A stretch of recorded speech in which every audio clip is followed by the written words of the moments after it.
Hey everybody, Jason Arriaga, guest contributor with Scottsdale Business and Life magazine. I'm here with Jeff Gaia with the Biltmore Bank of Arizona. Jeff, how are you? Jason, how are you? Doing well. We're having a conversation today about entrepreneurs and maybe a bit of a reality check. So Gen X, Gen Y, we have a little bit of a reputation for being dreamers. And with career paths changing so frequently, becoming an entrepreneur is more and more of an option, and I think we don't have sometimes the degree of knowledge that we truly need to see if it's actually feasible. So Jeff, let's just start with the base question. What does it take to run a successful or start a successful business? Well, the first issue that any entrepreneur has is you've got to have a product which someone is willing to pay for and buy. Okay, novel idea to start. Pretty novel idea, but it's got to be a marketable idea.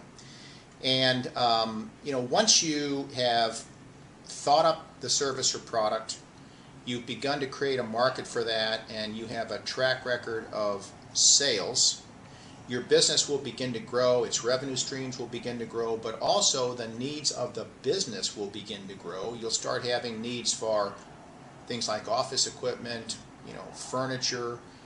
And if, depending on the type of product it is and what I call the cash conversion cycle, if you sell your product on terms, you'll have potentially a need for inventory builds and receivables financing.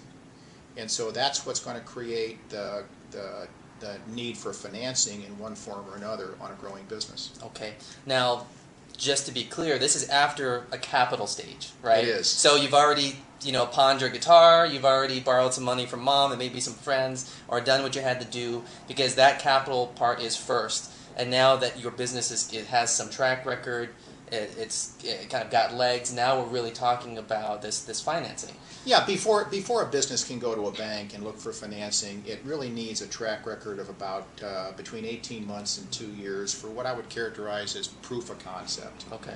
And once you get that proof of concept, and that is, I got a product, I've got customers, they're willing to pay me a price at which I can make a profit, then all of a sudden the business can start growing, and when you've got that demonstrated cash flow and performance, and you start generating the needs for these new assets and financing of these new assets, that's when you take your ideas to the bank. How do you make a determination on if I'm qualified to give that financing to?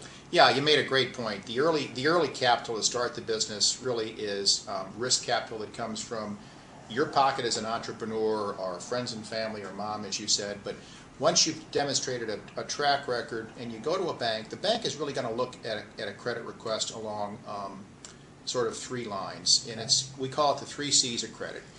It's character, cash flow, and collateral.